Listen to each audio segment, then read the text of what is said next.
Hey, everybody. Yes, welcome back to the Paid Search Podcast. My name is Jason Rothman. As always, I'm joined by the great Chris Schaefer. Chris, you got a collared shirt on today? What's going on? You I renewing your vows or something? What's with the collared shirt? oh my goodness, this is yeah, right. As soon as I put a collar on, suddenly I'm formal. No, you every now and then, you're browsing through YouTube and you come across your own video and you think, that shirt was a mistake. I should have worn a collar. Jason looks a lot better than me. And it's important that I look professional as well, Mhm. So it's not a competition, but now I look at least on your level. At least I So, look on your level. so you went out and you bought a new shirt. This is not no, I have collared shirts. Thank you very much. What year is that shirt from? This is a 2020 model. I'm Wow, betting. okay, not that This long is ago. the shirt. Hey, this is the shirt I sent you. You should recognize it. This is the shirt I wore in my family Christmas pictures. We sent you a Christmas card, me and my family. This is the shirt I was wearing. Nice. That should be up on your wall somewhere. You didn't throw it away, did you? No, right on the mantle. Okay, good. Yeah, right on the mantle, Chris. So we're going to be doing a Q&A today. Send us your questions at paidsearchpodcast.com. A lot of new listeners, a lot of new people found us last week from the beginner episode to Google Ads, the guide to Mhm. getting started with Google Ads. So thanks for being here, everybody. And for those who don't know, if you have a question, just send it in, paidsearchpodcast.com. And every few weeks, we do a Q&A, which might be the favorite kind of episode that we do out there. I think people really like these. I enjoy the interaction with our very creative and sometimes very sarcastic Yeah. audience. I do love the sarcastic questions. those are those are some of my favorites. Sweden, I believe, has some really good ones. Yeah, we'll be talking about Sweden via Tennessee later in the episode. That'll Mm. make sense if you continue listening here. So yeah, we're going to do a Q&A, 302nd episode of the Paid Search Podcast. I thank you guys for making this podcast, such a success. And the reason that we can do it is because you continue to believe in what we tell you to do. And one of the things that we've told you for many, many months is Optio. And many of our listeners have tried this software. And if you are among the few that still hasn't tried it, I want to tell you one amazing deal that they're doing. For the next few months, you can sign up to a 60-day free trial, which is exclusive to the Paid Search Podcast, a 60-day free trial. And when you sign up at optio.com/PSP, the Optio team will reach out. And if you have a new Google Ads account, you can claim a $500 credit on Google. And if you decide to move forward past the trial, they'll then apply 50% off of their tool while you're spending less than $2,000 a month on Google Ads. So that's three things. You get a 60-day trial. You get a $500 credit on your Google Ads account. And then once you decide to move forward, because you will, this tool is amazing. It does everything you need it to do. They'll then apply 50% off their tool while you're spending less than $2,000 on Google Ads. You're going to love it. Optio.com/PSP2 to take care of all of your Google Ads management needs. Okay, Chris. The first question here comes from Colby in Phoenix. So Colby writes in and says, "Hey, Jason and Chris, recently I was looking for a podcast about Google Ads, and yours was the first one that popped up. You guys have made Google Ads definitely more interesting than the monotone, boring podcast I have heard. Mm. So thank you very much." So Colby wrote in, and basically, Chris, the gist of his question was he's running Google Ads campaigns for one location, and he was getting really good results. So Okay. then he went out and scaled it to more locations across the country. And he set it up exactly like his first local location campaign had been, but the conversion rates completely dropped when he scaled to new locations. So the question was, how should someone go about scaling campaigns to more locations? And we can answer that both ways in terms of like just 1 second location across town or the next city over, or even a national scale out where you start running a national campaign, or you run like many campaigns across the nation. So scaling out campaigns, what comes to mind there in terms of setting yourself up for success? Yeah. Colby, I'm sorry to hear that the campaign was not successful at the same level that you had locally. And I think, I think it would be impossible to say exactly what fell through. But here's my suspicion. When you have a campaign that is targeted locally, okay, the amount of traffic that you get and the amount of inventory of impressions that Google has available is going to be much more limited than the millions of impressions that are potentially available when you expand it nationally, right? We go from one geographic area to a national geographic area. And the amount of inventory of impressions is important because now suddenly the amount of variance in the search terms, the amount of variance to the matching of those search to those keywords can be expansive. And I don't think that you did anything wrong at this point. I think essentially what you are suffering from is essentially, a campaign that accelerated too quickly. So I think what you need to do is go back and do some quality control on your quality of traffic. Check those keywords again. One of the easiest things to do is, look at your top spending keywords in your local campaign, and then look at your top spending keywords in your national campaign, and then compare the search terms, compare the quality of traffic, compare the intent of those users. Look at the click-through rate, look at your positions, look at your auction insights to tell you where you're positioning, who's suddenly a part of your search listings that was not a part of it when you were just doing it locally. These things are subtle and small, but they make a massive difference to the performance. Yeah, and think about your locate or your positioning. Maybe national is a lot. There's a lot more competitors, and Oh yeah. maybe you are running the same search terms, the same bids, but you're just getting pushed down in the search results. And maybe it's one of those industries where lower search results equate to lower quality of traffic. I like what you pointed out there, Chris, about looking at your search terms. He might have a few updated phrase match keywords, as we call it now, because phrase match has been loosened up to be closer to the old broad match modified. How old are we? We're now calling broad match modified the old broad match modified, Oh, Chris. that's yeah. A lot of changes Mhm. here. But yeah, so I mean, look at your search terms, and maybe there are phrase match keywords that get pretty straightforward traffic locally. But when you open that up to many, many, many times more volume in searches, maybe they start opening themselves up to more searches and the quality goes down. So I think those things are great to point out, Chris. I think it's great to point out that, like, yeah, a local campaign, it's extremely different than a national campaign for like many, many reasons. They're just Mm. totally different things inside of a Google Ads account. In terms of functionality, Chris, in terms of actually scaling out, I just wanted to point out the way I do it, and um, maybe it would be helpful for people. But whether that's like going into one other location or 5 or 10 or even more, if you have a campaign that you like that's set up, I like copying and pasting that campaign. And then if you copy it, you can paste it once. And then if you want to paste it more times, you can then copy both of those, paste two, and so on. Or you can use the editor and do it a little quicker. But what it does is it puts everything in place that you had before. And so you can just make some small tweaks after that, like change your locations, double check your ad copy, but double check your keywords, maybe lightly edit them with the editor using like a find and replace on keywords and ad copy and stuff. But I love the copy and paste function. You just really have to be careful and remember to check everything on the new campaigns before you turn them on. And the final thing I'd say is just that every single market is different. And it's not only that you have different competitors in different markets willing to bid different amounts for the same keywords. Google's different in every market. I was talking about Yeah. this with a Yeah. client this week.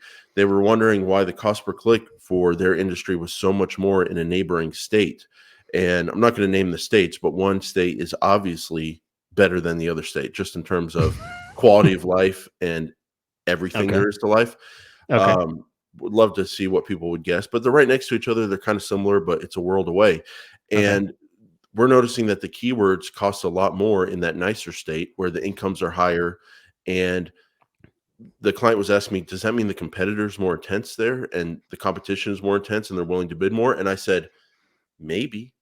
But it also could be something like Google looking at the average household income state to state and having different floor pricing that Hmm. it takes to show up on the same keywords in different locations. We don't know if that's a thing, but we don't know if that's not a thing.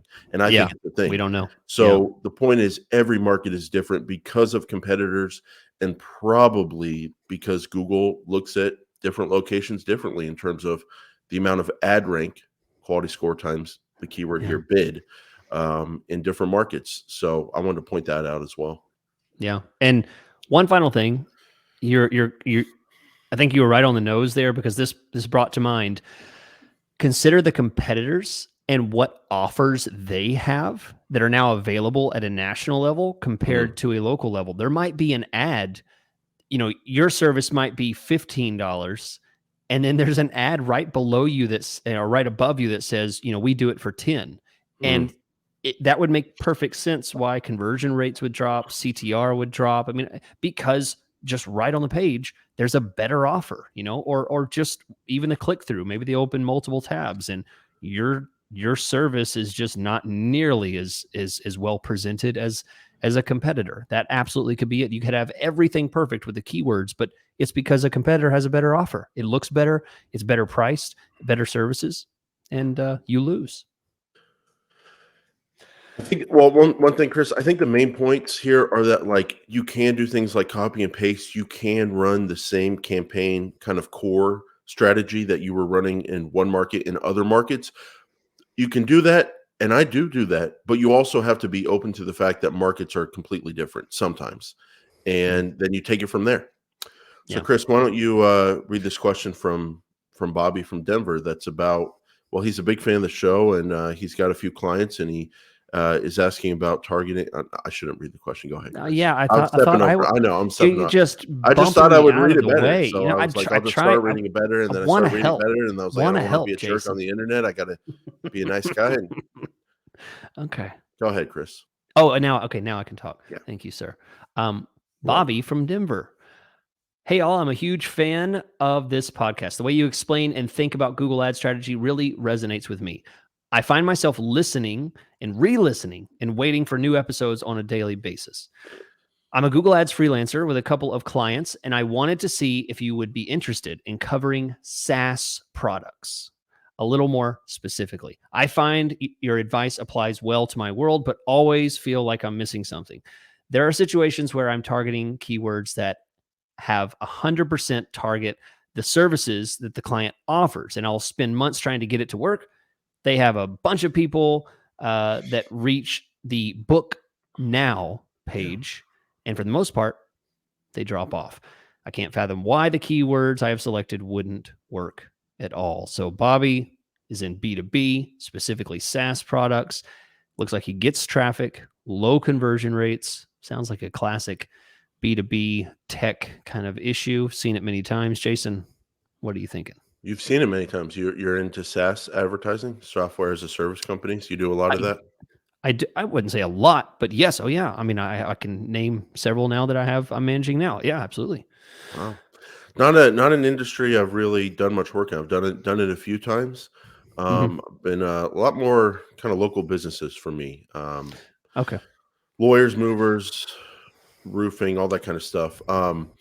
I have noticed this when I have worked on SaaS campaigns. You target the right keywords, and I don't know, the interest is there sometimes. Sometimes it's not. It sounds like it's a familiar problem, Chris. What do you have to say about this? Yeah. I mean, it's it's really hard to put your finger on, and it really depends on Sounds like a frustrating problem as well. the yeah. It's really pervasive in this industry because there's so many people. I kind of think of it as let's compare it rather than trying to be specific because specific never works with stuff like this. So let's compare it. Jason, you've worked with chiropractors before, right? You've Yeah, done chiropractor campaigns. yeah. So I find chiropractor campaigns to be very difficult because they offer such a specific type of thing, but people want not just a chiropractor that can help adjust me, but they want a chiropractor that also does holistic care. And I get to have an organic apple while I'm talking to the chiropractor. They have like really specific things, like the left side of my neck, and I need to see, they do a search like left side of neck hurts, need a chiropractor. It's like, Mhm. well, I don't have a landing page for that. Mhm. They want such specific things. So when they start to narrow and micro down into really specific things, it can be really difficult to to have ads for that, to have a landing page for that, and people get picky. Conversion rates can get really low. That's the same situation that I think SaaS products have. I think that people are looking and looking and looking, and there's a lot of options, and the options have a lot of options, and the options have a lot of features, and the features have a lot of benefits, and there's a lot, and they get deep into it, and a lot of times it can just be hard to just get someone to just sign up because there's so many options, there's so many specific things that they do, but you want this one little itch scratched, and therefore the conversion rate starts to drop. And you just got to find, my advice is, to sum it all up, Bobby, find that one itch Mm. that the SaaS product scratches and push that. What they do well, Mhm. try a feature specific or a benefit specific set of keywords. Push that. Have a page for that. Don't just have, say, accounting software. That's, my goodness. There's going to be a billion options out there. Try something that specifically helps a company achieve a specific thing. That's what I've done many times. It's not a foolproof solution, but it is very solid, in at least getting you information about, does this work? Does this work? Does this work? Feature, solution, problem to solution, problem to solution. Chris, I'm a genius, Oh, okay. and I'm a genius in Google Ads as well. And so, Oh, oh, would it be safe to say that part of the problem with these SaaS companies is, say you're running a payroll software, and so the Google Ads advertiser uses keywords like payroll software companies, and then you advertise for it, and then you get a bunch of traffic from that spot on keyword, but they don't really convert that well because maybe this company offers like an enterprise payroll software and mhm, 90% of the clicks are coming from small businesses. And then so that they get to the page and they're like, well, yeah, technically I'm looking for a payroll software, but this ain't the kind I'm looking for. And they bounce off. And right. then as a Google Ads manager, maybe uh, if if you're targeting those kind of keywords, you're like, why am I not getting conversions when I'm showing up on these traditionally correct Google Ads keywords? Is that where a problem can kind of show itself? Right. Yeah. Because when you look at the search terms, when you look at the traffic quality, you think, well, I'm right on target. Yeah. This is exactly what I wanted, and this is exactly what they were searching for. And there's some type of disconnect there about Mhm. what they really wanted and what they searched for. Um, and yeah, I think so. I think so. What do you do there? I guess you can get creative with your keywords. And if you run an enterprise payroll software, target keywords like payroll software for big companies, payroll software, Mhm. 100 plus employees, payroll or Yeah. 1,000 plus employees, whatever. Payroll software for big companies, payroll software enterprise. And then if you're on the other end of the market, obviously the small business payroll software keywords, but you could also like layer on audiences, like people interested in small businesses or people who are small business owners who are searching payroll software, and try that. You could also understand that that core payroll software keyword, maybe you should target it because the volume's so high, but if it's going to convert really low, you should bid a lot lower on those more generic keywords, and then you can get the cost per conversion you want. So I think being creative and niching, like you're saying, is the key. But one problem I could see with SaaS companies is they get funding and they're like, hey, we want to spend a billion gazillion dollars on Google Ads. And you're Right. like, Yep. well, actually, for your niche of the market, we're looking at 4,500 a month. And they're like, yeah, but we Mhm. have a $30,000 a month budget. Right. And depending on what kind of manager you are, some people will say, well, your budget might be used better elsewhere. Some people might say, let me find some Go for strategy. it. Yeah. Let's do it. Yeah. Display ads work Let's great. Let's go. let's optimize for impressions. Yeah. Yeah, total impressions. That's my metric. Yeah. And one example, I like to be specific in my answers. And one example is, let's say you're a software that does, something for a business, whether it's taxes, and you also do a payroll, and you also help with, filing and stuff like that.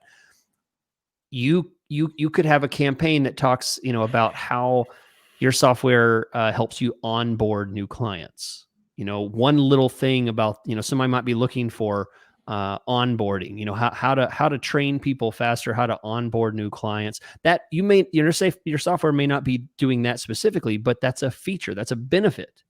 It's a benefit of what your software does. And you could advertise that. You could have a page around that. So that's one example. There's an endless number, but So, Chris, let me throw one more out there. Competitor advertising doesn't work in all industries on Google Ads, but it does work in some. And I would say software is one where it works well, because I know this is a software customer myself of all kinds of business softwares. Sometimes I'm not happy with a certain feature about a software that they don't have, maybe. And so I search for alternatives. I search their name and then the word alternatives. And some people do this a lot, because I see other people's ads there when you do searches, and people are onto this. But like, it's not only about competitor advertising when people search someone else's name and alternative. It's about crafting ad copy that talks about features other softwares are missing and people are unhappy with that your software offers. So that can be really powerful, and it can be high volume as well. So I would recommend trying that if you're in the software as a service space as well. So, Chris, we have a question from Cape Town, from Erna, and we're all educated people here, very smart, very bright. And so I'm sure you know where Cape Town is. What country? South Africa. Right? That's why I knew you knew it. Yeah. Haha. Wait, you've done this to me before. Am I wrong? And you just pretend and then let everybody laugh? No, Cape Town, South Africa. Possibly the most beautiful place on earth is what I hear. Yeah, the most scenic, beautiful place on earth. Yep. Wow. Okay. Well, I should look up some pictures. Yeah. So Erna's in Cape Town, South Africa, and they say, "Hi, Jason and Chris. I still never miss an episode, and it's been years now." Wow. Thank you. Thank Erna. you. Thank you. Thank you. You're the best. Wow. Thank you very much. I think they were talking On to me. behalf of the Paid Search Podcast, thank you very much. My Google Ads journey has been a long and arduous one for our own little online store, but it's finally starting to pay off. Nice. Our orders are, and by the way, thank you, Erna, for giving it some time here, to work. People are so finicky about wanting things to work in the first 48 hours. It's like, run a little smaller budget, give it some time, stretch out the learning process, and then things can really start to flow. Our orders are increasing every week. We run shopping campaigns and dynamic retargeting campaigns. Shopping has been the real game changer for us. Fairly low cost and good conversion rate. This past weekend, I launched our first dynamic retargeting campaign, where the specific product someone looked at is marketed back to them for 7 days for their audience they selected. Okay, so here's my problem. Since we launched, I've been playing whack-a-mole constantly. I did an all-nighter the day we launched. The initial topics I eliminated was entertainment and games. The list has grown to more topics. I add websites to my exclusion list daily, hundreds of them, high impressions plus high CTR, suspect. Now I check every site individually to ascertain their legitimacy. This is a losing game. I don't have the time to eliminate hundreds of websites every day. So is it better to just not let Google do automatic placements and make a list of websites that I know are legitimate websites and only target those? Or should they leave on this automated targeting? And again, Chris, I think it's based on dynamic remarketing. We must keep that in mind here. Yes, dynamic remarketing. So Erna's very bothered by seeing some of the websites that show up in her placements in her dynamic remarketing campaign. She's blocking them. And she wants to know if she should keep running this and block what she doesn't like, or just do placements. What do you have to say about this? Yeah. So first, let's define dynamic remarketing for those that may not know. Dynamic remarketing is specifically available to shopping campaigns. If you have a data feed that's being pulled in from your merchant center, you have the ability to show images that are specific to what the person viewed on your site. So if they viewed a certain product page, you can show that product back to them dynamically inside of your remarketing. This is, again, not available to anyone except if you have a shopping campaign that's running. So that's what it is. And I have to say, Erna, I'm sure that you trust us. So this, I can tell this is did an all-nighter. I mean, an all-night. I mean, it says in the message, ran an all-nighter. You got to trust us. And I say, you got to trust me. I don't know what Jason's going to say, but if you're concerned about the quality of these sites and you think that they're junk and, as you said, they're suspect and you don't think that you should be running them, you ascertain their legitimacy. I'll tell you, their legitimacy is the fact that they came to your website, the fact that they're on your remarketing list. And only a 7-day list. Yeah. As I understand it. 7-day list. Okay. They're ready. So there's one thing you have to do. If you're concerned, then lower your bid for your remarketing. If, obviously there's a lot of impressions happening, do not go through that list. I would say lift the boundaries of this, take off the topic exclusions and the long URL list of exclusions. And you're looking at, you even said, Jason, we edited the message a little bit, but Erna even said that she was looking up the who is information on domain names. Got to let it go a little bit here. You got to stop. If it's concerning to you, lower the bids, go as low as you can.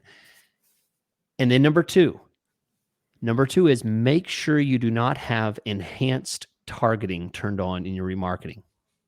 It sounds like you might. Is that where it pops it open? That's where there's a little checkbox called enhanced targeting for display campaigns. It'll be in your ad group settings. And if you uncheck that, if it's checked, uncheck it, because I'm really thinking the explosion of impressions that you had sounds like, especially since, day one, it sounds like you are suffering from enhanced targeting, which is essentially not remarketing. It's showing your ads to people that look like your remarketing audience. Yeah. And I would throw in, if this is like, sounds like e-commerce, possibly they're running ads all around the world. And possibly there would be some countries that are leading to tons of traffic on your remarketing list that from sites you don't think are quality, and possibly you've never sold one product to those countries. And you don't foresee doing that. And so maybe you could exclude those countries.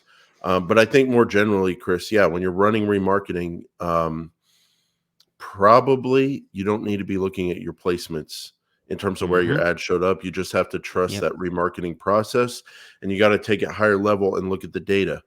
Look at that conversion column. Are you getting conversions? Do you like your cost per conversion? And if you don't, lower your bids. And if you do, keep your bids the same. Or if you want more, you can raise your bids. The one thing I would say, Chris, is the one other thing is maybe there are certain kinds of websites you don't want to show up on. Forget the individual website thing. Oh, yeah. Yeah. Maybe just look at I guess you can exclude full website topics. Look at those topics you don't want, and maybe exclude some of them if you don't want them. And then maybe you don't never look at the placements, but maybe look at it like once every 2 weeks or once a month, and just sort by clicks and impressions. And maybe there's a handful that are very easy to block, and maybe they're causing a ton of the impressions and clicks you don't want. But you don't have to go one by one. You can just look at what's really driving up the volume there if you don't want that volume. But again, remember, it's remarketing.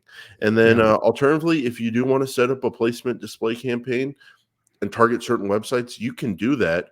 But just know that that is not as hot as a remarketing list. That those people haven't been to your website. So it's a different kind of advertising. It's more about like, do I think people who are on these websites would buy something on my website? So Chris, we'll take a little dance break here, and then we will get back into things with a question from the UK and another question from Italy. We're going over to Europe, Chris. All right. Welcome back, listeners. I want to remind you about our sponsor, Optio. They are offering an amazing deal. You get a 3-for-1 kind of deal here. You get a 60-day free trial. You get a $500 credit if you have a new Google Ads account that you're setting up. And if you go ahead and sign up and use the Optio software for their very reasonable prices that they have, they will then offer a 50% discount as long as you're running ads at $2,000 or less. So, I have to say, anyone who's launching a new Google Ads account, $2,000 is a great place to start. Anytime, anywhere below that. So I could see many people this being the perfect solution for launching a new account, keeping control of it, making sure they're listening to the podcast here, they're using Optio and getting a ton of things done and getting it done right with Optio. And we thank them for their sponsorship. Okay, Chris, I'll take Brett's question, and then you'll take the question from Italy. Let's do it. So Brett And go ahead. I have to, and I'm Anthony. There's an Anthony out there from Nashville, and Jason hollered out your name at the beginning of the episode. Anthony, you were asking about max performance campaigns. We cut that part out, but I want to tell you, Anthony, we're going to talk about it. So if you are Anthony, or if you're someone else who's interested in max performance, we're going to be deep diving into that very soon. So if you're not subscribed, be sure and subscribe to the show, because hey, we're always finding the new cool things in Google Ads and then telling you about them. Yeah, and also Jenna from San Francisco was asking about Performance Max. So that's true. We will be doing a deep dive on that soon. So Brett from the United Kingdom says, "Hi guys, recently came across your podcast and I've not stopped listening. Great to hear your views on everything PPC. My question to you is, I believe that the way I go about setting up Google Ads using SKAGs for an e-commerce store may be a bit old school. Do you guys have some advice on the best way to advertise products to B2B customers?" I'm assuming that's e-commerce products to B2B customers that will, in theory, drive the most conversions. Jason, there's probably one thing that we've talked about the most, and that's probably budget. And the second thing we talked about the most is probably SKAGs. So I this is a question that comes up a lot. So I want to take the emotion out of it. I don't want to get upset. Brett is I'm sure a very nice guy, says that he listens to the podcast nonstop. So I like him. I like him a lot. So I don't want to get upset, but Brett, you got to stop SKAGing. It's not what the cool kids are doing anymore. And big boy Google is looking down at you, and they're punishing your campaign for it. I don't know if it's. Is it worth going through a couple points, Jason? Tell me your 1, 2, or 3 top reasons about why SKAGing is a bad idea. Well, I think I mainly have one, is that no one SKAGs anymore. Even if you SKAG, you're not SKAGing. The reality of what you're actually getting inside of your account is not a SKAG. I see. You see what I'm saying? You're SKAGing, but people are looking at your SKAGs and they're laughing because you're actually just doing like a belly flop into the pool, and you think you're swan diving. Well, you think you're SKAGing, but the reality is in your account, you're not going to be getting the search terms you think you're getting in each little ad group you did. But I'm not going to tell anyone to not do it or do it. I'm just going to say I would never do it anymore. It's just, for management wise, it's just crazy to put yourself through that. And then for using the system the way it's working these days, it just totally goes against what Google's trying to do. So definitely would not SKAG. So then the question is, what do you do for e-commerce B2B? I think you definitely do a shopping campaign for e-commerce. I like the dynamic remarketing for e-commerce. Is there anything specific to B2B for e-commerce that he should look out for? Do you take those principles from lead generation B2B, where it's like B2B customers and B2C customers might be searching for the same things, and it's how do you reach that small percent of the traffic that's B2B? Anything you can focus on in there? Yeah, I mean, if it's going to be a B2B product that you're selling, there's going to be one little qualifier in the search. Now, of course, there's going to be some business people, just like Jason said, that are going to be using the same terms. And unless you have a big budget and you can go after those very broad terms and you can afford to get maybe 60, 70% of your clicks that could be consumer, Mhm. I wouldn't go after that. It's going to be a very inefficient way if you only sell to business. Maybe you only sell in bulk. Maybe you only sell to people who have a certain license or something like that. There's a lot of reasons why you just can't have customers come in. It has to be a business. So for that reason, look for that small qualifier. It might have to do with, someone including the word enterprise. It might have someone to doing with the word bulk, or licensed or certified, or some type of additional term. And I bet that term is buried somewhere in your search terms. There's probably a lot of them.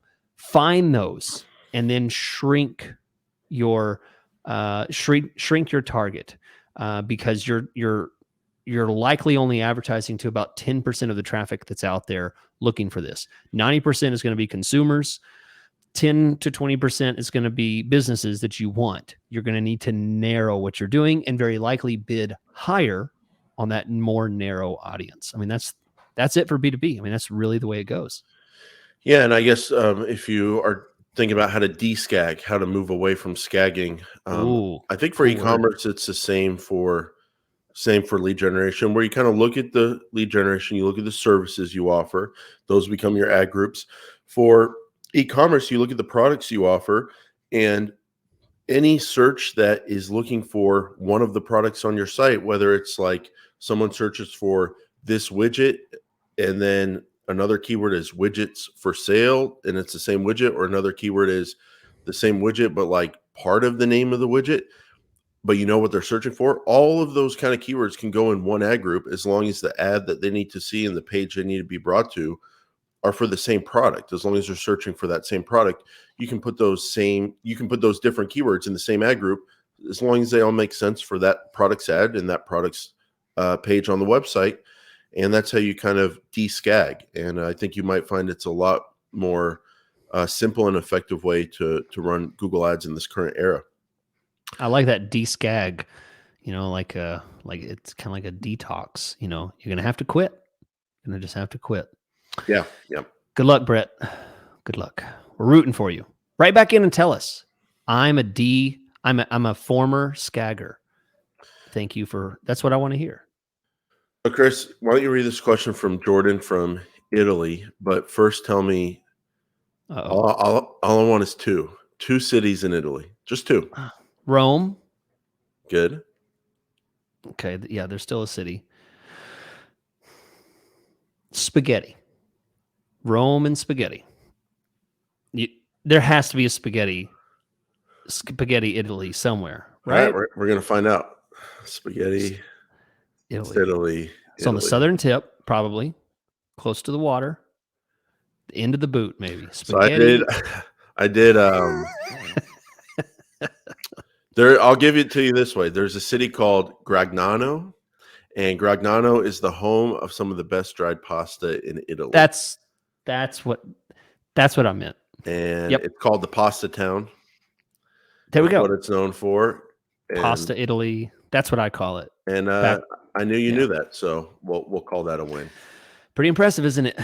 I know Google Ads and I know world geography, as we have learned on this podcast. Thank you, Jason, for all the pop quizzes. Definitely really, really appreciate those. What a beautiful, beautiful country. Chris, you've got taste. Apparently, yep. Gragnano is on the Amalfi Coast, which is, I guess, one of the most beautiful places in the world, near Naples. Okay. Well, read the question. Thank you. Jordan from Italy says, "Hi, guys. Thanks for your honest content you bring us every week. As someone who's been in Google Ads for a few years, it's great to hear your opinion on things. The pains and victories you share are felt by us, and it's great to know we're not alone." I like that. Very well said. Thank you, Jordan. The question I wanted to ask, and I put this question in here, Jason, because I'm excited to hear your thoughts on this. Okay. So I'm glad you're going to get first dibs on it. The question I wanted to ask is regarding NFTs. Do you think NFTs will impact Google Ads or how we use them? Do you think companies will start to search for NFT specific marketing companies? I understand they're going to be huge, but I was wondering what your opinion was specifically in the Google Ads /paid marketing space. Jason, You're my investor to the stars connection. Wow. Thanks, Chris. Amazing wisdom. Has a I'm gonna second. plug my show today in Do the it. plugs Do it. later. Yeah, good idea. Do it. No, do it now. Jason has a second podcast. If you want more of Jason's Well, I'm doing something voice. interesting. It's called After Dinner Investor, and I was doing a podcast, Chris. Now I'm doing a live Monday through Friday YouTube stream show in the afternoons, usually around 3 p.m. Eastern. I call it tea time, and then I put the recording out on the podcast feed. There we go. So join me there. We'll talk about investing. So yeah, Chris. So NFTs. Tell me about NFTs in the Google Ads world. So I'm going to take a little bit of a different approach. NFTs are not a kind of investing that I'm really into. So I really don't have much to say about it from an investing space. I have more to say about it from a Google Ads space in terms of like this happens all the time. New products and services are created in the United States of America, and then we export it to the world because we're the creative dynamo for the planet. And I don't think anyone else has an economy like ours that actually works. And I don't think any product or service or idea was ever created anywhere in the world except for the United States. Spaghetti plus the 2. Spaghetti, I think, came from Spaghetti Warehouse. Okay. So that's right. That's right. Chris, where do you think spaghetti came from? Italy or the great supermarkets that we have in the United States of America? Well, that's the only place I get. If it didn't come from here, then why would they be there? Yeah, exactly. I think we won all the gold medals at the recent Olympics, just every single one. That's what was on my feed. Yeah, that's all I saw. So the United States creates products and services all the time, and then people start searching for them, and so this provides opportunity. And I would just treat NFTs like any other industry, even though there's a lot of buzz around them right now. Just understand, it's a new thing. People are going to be searching for them. And so if you want to advertise in that space, or you want to learn that space and then offer services to advertisers, that's definitely like a real thing. And then for everyone else who's not going to advertise or work in that space, you need to be aware of new products and services that we create in the United States for your negative keyword list. Because I just typed in NFT marketing into Google, an American company that was created here. See what I'm saying, Chris? Everything. When I hit the space bar there, or right after I put in NFT marketing agency came up. And so that's now a keyword that people search for. So if you are a marketing agency, now you have to be aware that if you have marketing agency as a phrase match keyword, you're eligible to show up on NFT marketing agency. And if those searches get a lot of searches, those keywords get a lot of searches, you're going to start seeing those in your search terms. By the way, you may not see them in your search terms because we don't see all our search terms anymore. So being aware of new industries and trends that are being searched for on Google, if you're not in those industries and trends, you should add them as negative keywords, because you might see them in your search terms one day and catch them, or you might not and never catch them and be wasting budget on them. So I would use new industries as a way to, if you're not in those spaces, to add them as negative keywords. I think that is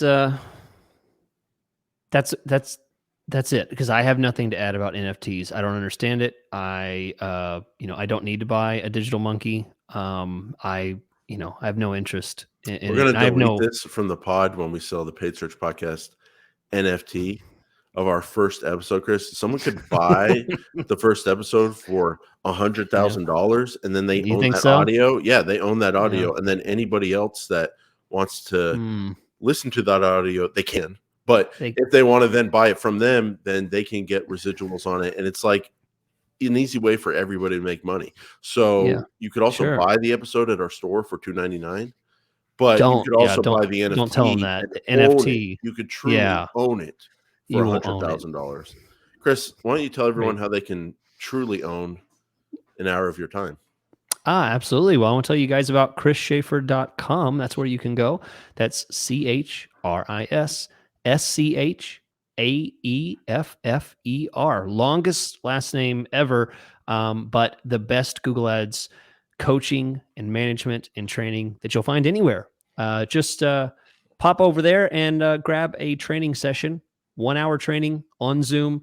It's recorded, and $250, and you have my full attention, and I guarantee I'll blow your mind. Wow. How's that? That was That's a really good one. good. You've been working That was on good. that. That was good.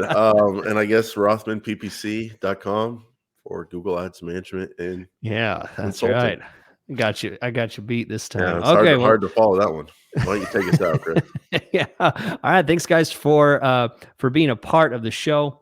We got 300 more episodes easily before Jason Yeah. gives out on us. So we'll catch you next time on the Paid Search Podcast.